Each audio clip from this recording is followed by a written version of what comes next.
Sábado de la tercera semana del tiempo ordinario. Lectura del Santo Evangelio según San Marcos.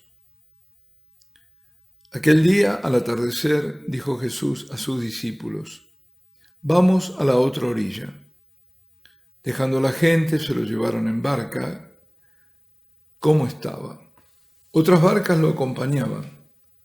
Se levantó una fuerte tempestad y las olas rompían contra la barca hasta casi llenarla de agua. Él estaba en la popa, dormido sobre un cabezal. Lo despertaron diciéndole: «Maestro, ¿no te importa que perezcamos?». Se puso en pie, increpó el viento y dijo al mar: «Silencio, enmudece». El viento cesó y vino una gran calma. Él les dijo: «¿Por qué tenéis miedo? ¿Aún no tenéis fe?». Se llenaron de miedo y se decían unos a otros: «¿Pero quién es este? Hasta el viento y el mar lo obedecen». Palabra del Señor. Lo primero que debe ser claro para nosotros es que este episodio así ocurrió, como lo cuenta aquí San Marcos y también los otros evangelistas, Mateo en el capítulo 8 y Lucas también en el capítulo 8. Ocurrió así, sin más. Sin embargo, más allá de lo acontecido que nos han transmitido los evangelistas al relatarnos esta tempestad calmada por la acción del Señor, podemos nosotros extraer alguna enseñanza y alguna conclusión.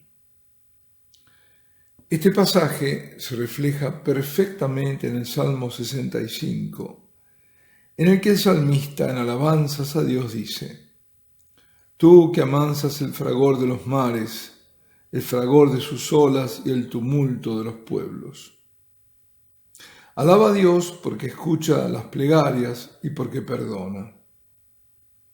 Y así como en el Salmo, a Jesús dormido acuden muy asustados, casi desesperados, sus discípulos para que haga algo, porque la tempestad es tal que corre en peligro de sucumbir.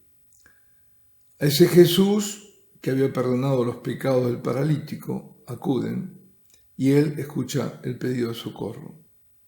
Atiende a aquellas plegarias movidas por el miedo de sus discípulos. Se podría entonces decir que todo lo que en aquel momento estaban viviendo estaba ya escrito en forma alegórica en el Salmo. Y no solo porque a aquel maestro de pronto se le podía aplicar otro salmo, el Salmo 93. Más que el estruendo de aguas caudalosas, más que las olas del mar, es poderoso el Señor en las alturas. O aún con mayor detalle, aquello del Salmo 107. Son zarandeados y se tambalean como borrachos. Inútil es toda su pericia. En su angustia clamaron al Señor y los libró de sus tribulaciones. Convierte la tormenta en bonanza, enmudece el oleaje y se regocijan por haberse calmado. Él los conduce al ansiado puerto. Den gracias al Señor por su misericordia. O sea, por una parte tenemos el relato evangélico en el que Jesucristo, después de todo un día de haber enseñado a las multitudes con parábolas, que es lo que hemos visto en los últimos días, anunciando la palabra de salvación, llegada la tarde, ordena a los discípulos partir en barca para atravesar el mar de Galilea e ir a la otra orilla. Y navegando se levanta una gran tempestad de viento y olas al punto de poder hundir la embarcación. Por la otra, vemos que ya en los salmos se habla en modo alegórico del Señor que con su poder calma las tormentas. Es el poder que responde a las plegarias, a los pedidos de auxilio. Es el poder del Señor misericordioso que perdona los pecados. Y por otra parte, permaneciendo en la alegoría,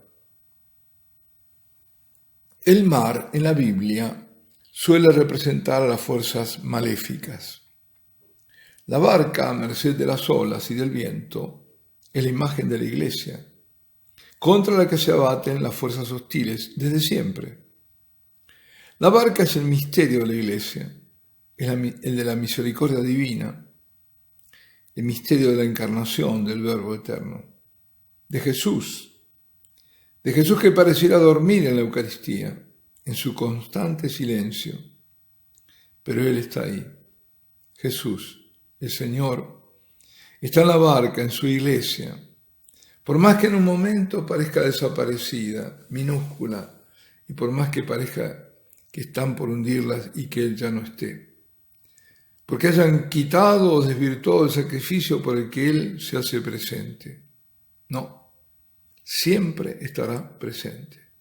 Siempre habrá alguien en alguna parte que ofrezca el sacrificio y desde eso oculto, desde eso pequeño, como la levadura en la masa, como la semilla en el seno de la tierra, como la semilla de mostaza, crecerá para triunfar sobre todos sus enemigos, pues Cristo debe reinar hasta que haya puesto a todos sus enemigos debajo de sus pies. Es lo que dice el apóstol San Pablo en la primera carta a los Corintios. En el relato, los discípulos solo atinan a exclamar, llenos de asombro y también con incertidumbre, ¿pero quién es este? Hasta el viento y el mar lo obedecen. Es que es de toda evidencia que los asombra su poder. Solo Dios puede tener ese poder. Por eso somos ahora nosotros los asombrados, y mucho, al leer que en el número 98 de la encíclica Laudato Si, una encíclica sobre la ecología, se diga textualmente: Jesús vivía en armonía plena con la creación y los demás se asombraban. ¿Quién es este que hasta el viento y el mar le obedecen? ¿Cómo puede decirse eso? Cuando en el pasaje queda bien claro que no se trata de armonía, sino de sujeción de la naturaleza, ya que todo fue hecho por medio de Él. Y eso lo decimos, lo confesamos en la fe católica de la Iglesia, expresada en el credo niceno-constantinopolitano. Cuando afirmamos, creo en un solo Señor Jesucristo, Hijo único de Dios, nacido del Padre antes de todos los siglos, Dios de Dios, luz de luz, Dios verdadero de Dios verdadero, engendrado, no creado, de la misma naturaleza del Padre, por quien todo fue hecho. Y en San Juan, en su prólogo, dice, todo fue hecho por medio de Él. Y San Pablo, en su carta a los Colosenses, dice, porque en Él fueron creadas todas las cosas, todo fue creado por Él y para Él. Entonces no hablemos de armonía, es que Jesucristo es Dios, no es Buda. La creación le estaba y le está sujeta. Y cuando la creación se desarmoniza en terremotos, en calamidades de todo tipo, y hay que decir que son provocadas por el pecado del hombre, y no me refiero al pecado ecológico, sino al pecado de ofensas graves a Dios. Cuando hay tantos abortos, y que pretendemos estar en el paraíso, cuando estamos haciendo la tierra un infierno, nosotros los hombres. Pues aún en medio de este infierno que somos capaces de crear, si recurrimos al Señor arrepentidos, pidiendo perdón y auxilio, Él aquieta las fuerzas adversas, a toda la hostilidad, y nos devuelve la calma, y nos devuelve la paz. Alabado sea Jesucristo. Y la bendición de Dios Todopoderoso, Padre, Hijo y Espíritu Santo, descienda sobre vosotros y permanezca para siempre.